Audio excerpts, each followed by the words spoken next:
flick light into the darkness. No, no, no, no, no, no, no, no. It's too dangerous. It's risky. It's unsafe. I can hear all of you tell me. Let's just take a step back for a second. There's a very busy road right next to this building, and thousands of cars and buses and lorries passing by. Just like on the many, many roads, on the thousands of kilometers of road in this country. Last year, in the United Kingdom, 1,700 people lost their lives on the road. Some of them were young children. They could have been all babies, or sons, or daughters, or friends, or relatives. 22,000 were seriously injured. Does this therefore mean that we should ban cars, that we should stop all research in cars because they're unsafe, because they kill? Of course we don't. Of course we can't. Because the benefit that motor transportation provides far outweigh the risks and the casualties, just like nuclear energy itself.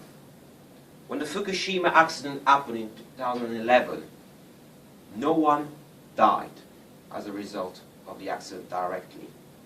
But 20,000 people died, lost their lives, swept away in the waves, never to return in a terrible tsunami, which we somehow seem to have forgotten.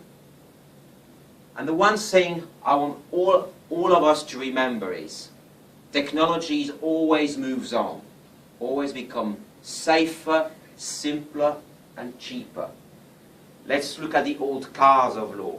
We may have seen in movies or in cartoon this to start off the engine, to crank it up to life. Something in these days is just done at the flick of a button in the latest Tesla car. Safer, cheaper, and simpler.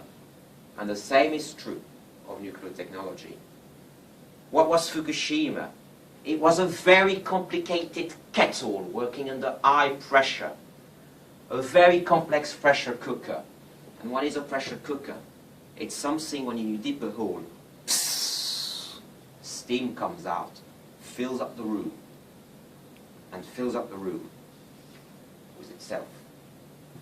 But modern nuclear reactors can be as safe and as simple as a giant chocolate fountain, a warm chocolate fountain, constantly cooling the nuclear fuel enclosed deep inside it. And what does safer and simpler mean? It means cheaper. What do we want as consumers? We want the lights to be on all the time. We want the TVs to be on all the time. And we want to pay as little as we can to E.ON, EDF, for all the big six that all the newspapers talk about, all these fat cats, as possible. But what's more, some of you might be telling me, but hold on, Florian, uranium, it's a finite resource, just like gas, just like coal. Can anyone tell me what this thing is?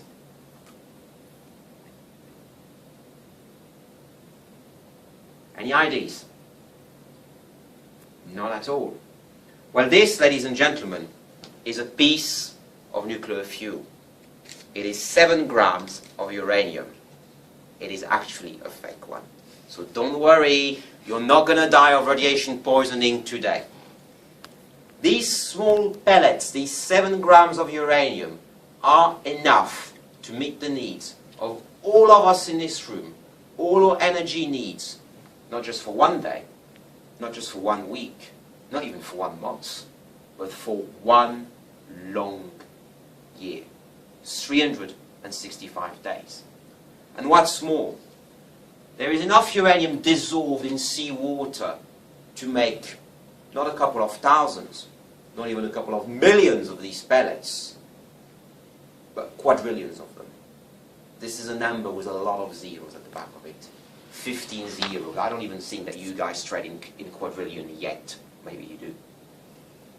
So here we go, really. Here's the answer to keep the lights forever on. When the sun doesn't shine and the wind doesn't blow. It is to strike a nuclear match to light the darkness. Mankind's future, just like today, must be bright. It must be shining. It must be enlightened. And the way to do that is to light a nuclear match in the darkness. Mankind's future must be bright. Mankind's future must be nuclear.